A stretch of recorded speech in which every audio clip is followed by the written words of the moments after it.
Hello viewers, greetings from doctor Suresh Jain. आपकी जानकारी व जागरूकता बढ़ाने के लिए आज के वीडियो का टॉपिक है avoid mistakes to prevent spreading corona virus. Corona बीमारी को फैलाने वाली गलतियां नहीं करें। कोरोना की बीमारी की सेकंड वेव देश में कोहराम मचा रखी है। डेली लाखों लोग संक्रमित हो रहे हैं, हजारों की मृत्यु हो रही है। हमारे कई फ्रेंड्स व रिलेटिव्स इसका शिकार हो चुके हैं, कोई तो 2 बार भी। हमने अपने कई प्रियजनों को इस बीमारी के चलते खो भी दिया है। कोविड एक वायरल डिजीज है, संक्रामक रोग है। एरोसोल, ड्रॉपलेट व डायरेक्ट कॉन्टैक्ट के द्वारा फैलता है।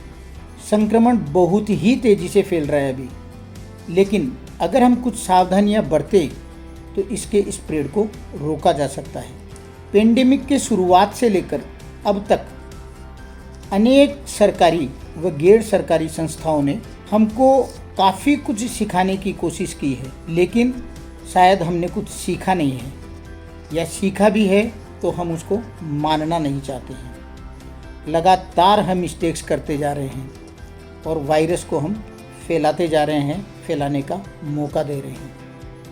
आज हम इस वीडियो में उन्हीं सब मिस्टेक्स के बारे में, उन्हीं सब गलतियों के बारे में जानेंगे और समझेंगे जो हम लगातार कर रहे हैं, और हम चाहें तो अपनी गलतियों को सुधार करके इस वायरस के स्प्रेड को हम रोक सकते हैं और इस कोविड पेंडेमिक के ऊपर कंट्रोल पा सकते हैं।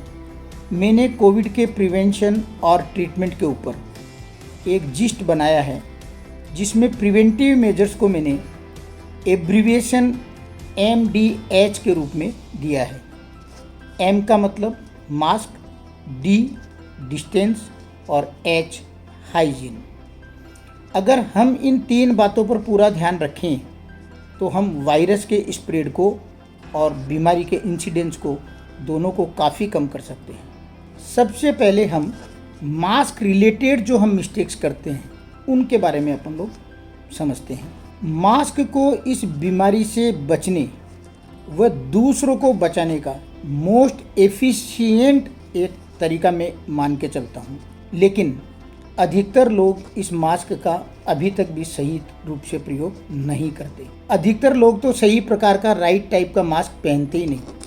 वो सिर्फ एक कपड़े का रुमाल या पट्टी या मास्क, वो भी कानून के डर से बांध करके रखते हैं अपने चेहरे के सामने, जो कभी भी वायरस की एंट्री और एग्जिट दोनों को नहीं रोक सकता। और वर्तमान का ये जो ज़्यादा संक्रमण वाला समय है, इसमें तो हमको वो मास्क हेल्प करेगा ही नहीं। हमको N95 या सर्जिकल मास्क पहनना चाहिए। सर्जिकल मास्क जिसे ट्रिपल लेयर मास्क भी कहते हैं। सबसे अच्छा तो ये है कि आप डबल मास्क पहनें।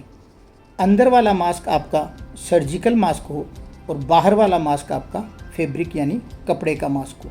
कई लोग मास्क तो पहनते हैं, लेकिन उसमें एक वाल्व लगा रहता है, वो उस मास्क को प्रभावी नहीं बनाता है। उसके थ्रू वायरस एंट्री कर सकते हैं, एग्जिट कर सकते हैं। हमको नहीं पहनना चाहिए। फेस मास्क जो है वो हमेशा वेल फिटेड होना चाहिए, मुंह को और नाक को दोनों को पूरा कवर करे, ऐसा होना चाहिए। लेकिन हम देखते हैं कि अधिकतर लोग या तो नाक को खुला रखते हैं या नाक और मुंह दोनों को खुला रखते हैं, सिर्फ ठोडी के ऊपर में मास्क लगा के रखते हैं, जो एकदम ही गलत है। किसी को कोई फ़ायदा नहीं पहुंचता। कई लोगों ने मास्क तो ठीक ही पहना है, अच्छा मास्क पहना है, लेकिन उस मास्क को रिपीटेडली टच करते रहते हैं, स्पेशली उसकी आउटर सरफेस को। और उसके आउटर सरफेस पर जो जर्म्स लगे रहते हैं, वो जर्म्स टच करने से हमारे हैंड्स में ट्रांसफ़र हो जाते हैं। फिर हम हमारे हाथ जहाँ भी जिन भी ऑब्जेक्ट्स पर लगाते हैं, जिन भी सरफेसेस पर लगाते हैं, वहाँ पर वो वायरस स्प्रेड करते हैं और बीमारी को फैलाते हैं। इसलिए एक बार मास्क पहन लेने के बाद उसको बिल्कुल भी छूना नहीं है। अगर कोई कारण से छूना ही पड़े तो आप उसको छूने के पहले और छूने के बाद अपने हाथों को या तो सैनिटाइज करिए या साबुन और पानी से धोना जरूरी है। एक बार मास्क के खोल लेने के बाद अगर आपको वही मास्क तुरंत थोड़ी देर बाद में, जैसे पानी पीने की इच्छा होगी, उसके बाद में अगर आपको पहनना हो तो इस बात का पूरा ध्यान रखिए कि मास्क की जो आउटर सरफेस थी वो इस बार भी बाहर ही रहे, नहीं तो ये अनर्थ कर सकता है। कई लोग एक ही मास्क को बार बार अनेक दिनों तक पहनते रहते हैं, यह एकदम ही गलत है। जो मास्क डिस्पोजेबल है उसको एक बार यूज़ करने के बाद ही डिस्पोज करना चाहिए, और जो मास्क रीयूजेबल है उनको जैसा भी कंपनी की तरफ से आपको इंस्ट्रक्शंस मिला हुआ है उसके अनुसार ही इंस्ट्रक्शंस को फॉलो करना चाहिए। एक कॉमन ऑब्जर्वेशन और है कि लोग मास्क तो यूज़ कर रहे हैं, लेकिन मास्क को जब बाद में यूज़ करने के बाद में हर कहाँ फेंक देते हैं उसको। वो वायरस स्प्रेड करने का एक बहुत बड़ा कारण है। होना चाहिए क्या कि हम मास्क को उतारें और उसको अच्छे से साबुन से और पानी से धोएं, और फिर उसको लिड लगे हुए मतलब ढक्कन लगे हुए डस्टबिन के अंदर में उसको डिस्पोज करें। अब हम डिस्टेंसिंग यानी जो दूरी बनाकर रखना है उसमें जो होने वाली मिस्टेक्स है उनके बारे में समझते हैं। दूरी बनाकर रखना उस समय बहुत ही ज़रूरी हो जाता है जब कोई व्यक्ति किसी कोरोना पॉजिटिव के संपर्क में आ जाता है, या किसी व्यक्ति के कोरोना बीमारी के शुरुआती जो मामूली लक्षण होते हैं। होना ये चाहिए कि तुरंत उस व्यक्ति को अपने आप को अन्य लोगों से आइसोलेट कर लेना चाहिए, मतलब अपने आप को एक रूम में बंद कर लेना चाहिए। लेकिन होता क्या है, वह व्यक्ति पहले अपना टेस्ट करेगा, फिर उस टेस्ट की रिपोर्ट का इंतज़ार करेगा। जब तक रिपोर्ट पॉजिटिव नहीं आती तब तक वो आइसोलेट अपने आप को नहीं करेगा। जब तक रिपोर्ट पॉजिटिव आती है तब तक बहुत देर हो चुकी होती है, और तब तक वो व्यक्ति घर के कई लोगों को ऑलरेडी संक्रमित कर चुका होता है। अगर रिपोर्ट पॉजिटिव आ जाती है तो आइसोलेशन का पीरियड 10 दिन है, मतलब बाकी घर वालों से दूरी बनाकर रखने का समय 10 दिन का है। पहले निकलने की कोशिश कभी भी नहीं करनी चाहिए। कई लोगों को देखा है कि अगर उनके सिम्टम्स नहीं हैं तो वो 3, 4, 5 दिन बाद में टेस्ट करवाते हैं, और कोई कारण से अगर टेस्ट नेगेटिव आ जाए तो वो बाहर निकलने की हड़बड़ाहट लगाते हैं। इससे क्या होता है कि क्योंकि व्यक्ति की नॉर्मल इन्फेक्शियसनेस 8 दिन के आसपास रहती है, तब तक वो व्यक्ति दूसरों को बीमारी फैला सकता है। अगर वो अपना आइसोलेशन कंप्लीट किए बिना पहले बाहर निकल जाता है तो वह बीमारी घर में फैला सकता है। जहाँ तक हो सके घर से बाहर नहीं जाएं। अगर जाना ही पड़े, किसी से मिलना ही पड़े, तो खुली जगह में मिले, 15 मिनट से कम समय के लिए मिले, 6 फीट की डिस्टेंस के साथ में मिले, और मास्क उस समय में ज़रूर लगा हुआ हो। क्योंकि हमको ये पता नहीं है कि हम जिस भी व्यक्ति से मिल रहे हैं या हम स्वयं भी, हो सकता है हम बीमारी की इंक्यूबेशन पीरियड में हो, या एसिम्टोमेटिक स्टेज में हो, या प्री सिम्टोमेटिक स्टेज में हो। इन तीनों ही स्टेज में व्यक्ति दूसरे को बीमारी दे सकता है, अपने उसके स्वयं के लक्षण नहीं होते हुए भी।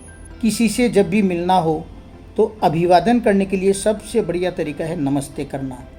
हमको हाथ नहीं मिलाना है, गले नहीं मिलना है। अभी भी लोग जैसे ही मौका मिलता है पार्टी करने के मूड में रहते हैं, एक साथ जमा होने के मूड में रहते हैं, बहाने ढूंढते रहते हैं। कोई फेमिलियल बहाना मिल जाए, कोई रिलीजियस बहाना मिल जाए, कोई फेस्टिविटी का बहाना मिल जाए, और ये बहुत ही गलत है। जहाँ भी लोग जमा होंगे वहाँ वायरस का संक्रमण ज़्यादा होने का डर हमेशा बना रहेगा। हर तरह की पार्टीज़, हर तरह की गैदरिंग, चाहे वो इंडोर हो चाहे आउटडोर हो, वायरस स्प्रेड करती है, इनको नहीं करना चाहिए। अभी हाल ही में जो हमारे देश में अनेक प्रकार की पब्लिक गैदरिंग हुई, उसका नतीजा हम सबके सामने है। हम इस सेकेंड वेव को देख रहे हैं। हम सबको इस प्रकार के आयोजनों से हमेशा बचना चाहिए। वैक्सीनेशन के लिए जाते समय भी इस चीज़ का विशेष ध्यान रखना चाहिए कि हम मास्क पहने हुए हो, सैनिटाइज़र लेके जाएं, वहाँ पर सभी दूसरे व्यक्तियों से दूरी बना के रखें। अगर किसी भी जगह हमारी हाथ किसी भी ऑब्जेक्ट को टच हो जाए तो सैनिटाइज करें, और फ़ोटो खिंचवाते समय मास्क को बिल्कुल भी नहीं उतारें। आइए अब हम समझते हैं हाइजीन रिलेटेड क्या क्या मिस्टेक्स हम कॉमनली करते हैं जो हमको नहीं करना चाहिए। हाइजीन मेजर का अच्छी तरह से पालन करना, जैसे बार बार हाथ धोना, कफ एटिकेट्स का पालन करना, घर या वर्क प्लेस की सफाई रखना या उनका वेंटिलेशन प्रॉपर रखना, इन सब की बहुत ही अहमियता है। अच्छी हाइजीन न सिर्फ कोरोना बीमारी को ही रोकती है बल्कि अन्य कई respiratory diseases, gastrointestinal diseases, skin diseases और कम्युनिकेबल डिजीजेज को भी रोकती है। हमारा हाथ जर्म्स के ट्रांसमिशन का एक बहुत ही मुख्य एजेंट है, इसलिए हाथों को बार बार साबुन व पानी से धोते रहना चाहिए। हाथों को धोने में कम से कम 20 सेकंड का समय लगाना चाहिए और हाथ के हर भाग को, हथेली को, पीछे को, अंगुलियों को, अंगूठे को, कलाई को, सबको अच्छी तरह से हमको धोना है। हाथ को बार बार धोना चाहिए, स्पेशली खाना खाने के पहले या अपने चेहरे को टच करने के पहले, टॉयलेट जाने के बाद या किसी भी सरफेस को छू लेने के बाद हमको ज़रूर धोना चाहिए। अगर आप चाहें तो साबुन और पानी की जगह सैनिटाइज़र का भी उपयोग कर सकते हैं। ध्यान रहे सैनिटाइज़र में अल्कोहल कम से कम 60% ज़रूर हो, अन्यथा यह काम नहीं करेगा, इनअफेक्टिव ही रहेगा। घर के फ्लोर, वॉल्स व अन्य ऑब्जेक्ट्स को हम लोग हाइपोक्लोराइड सॉल्यूशन या ब्लीच सॉल्यूशन से मोप भी कर सकते हैं और स्प्रे से भी सफ़ा कर सकते हैं, क्योंकि हम तो ये जानते ही नहीं कि ये जर्म्स कहाँ कहाँ छिपे हुए हैं, क्योंकि आँखों से तो हम इनको देख भी नहीं सकते। जब किसी के भी सर्दी खांसी लगी हुई हो और अगर उसको खांसना हो, छींकना हो, तो कोहनी में खांसना या छींकना चाहिए या फिर टिश्यू पेपर में खांसना छींकना चाहिए और इस टिश्यू पेपर को प्रॉपरली डस्टबिन में डिस्पोज करना चाहिए। एक और मिस्टेक है वैक्सीनेशन नहीं लेना। बहुत लोग किसी हिचकिचाहट, हेजिटेंसी के कारण या डर के कारण वैक्सीन नहीं ले रहे हैं। अभी ये एक बात क्लियर है कि जिन लोगों ने भी वैक्सीन की 1 या 2 डोज ली है, उनकी इन्फेक्शियसनेस, जब वो बीमार पड़ जाते हैं तो उनकी जो दूसरों में संक्रमण करने की शक्ति है वो काफ़ी कम हो जाती है। इससे बीमारी को कंट्रोल करने में काफ़ी सहायता मिलेगी। इसलिए जब भी आपका टर्न आए आपको वैक्सीन ज़रूर लेनी है। आपको इन सभी मिस्टेक्स का ध्यान रखना है, इन गलतियों को नहीं दोहराना है, आपको सही तरीके से चलना है, कोरोना एप्रोप्रिएट बिहेवियर्स का प्रॉपर वे में पालन करना है, तो हम ज़रूर ही इस कोरोना पेंडेमिक पर काबू पा लेंगे। आपको ये वीडियो ज़रूर अच्छा लगा होगा। अगर आपको अच्छा लगा आप लाइक करिए, अपने फ्रेंड्स रिलेटिव्स के साथ में शेयर करिए। अगर अभी तक आपने मेरी चैनल को सब्सक्राइब नहीं किया है तो आज ही करिए। Thank you very much.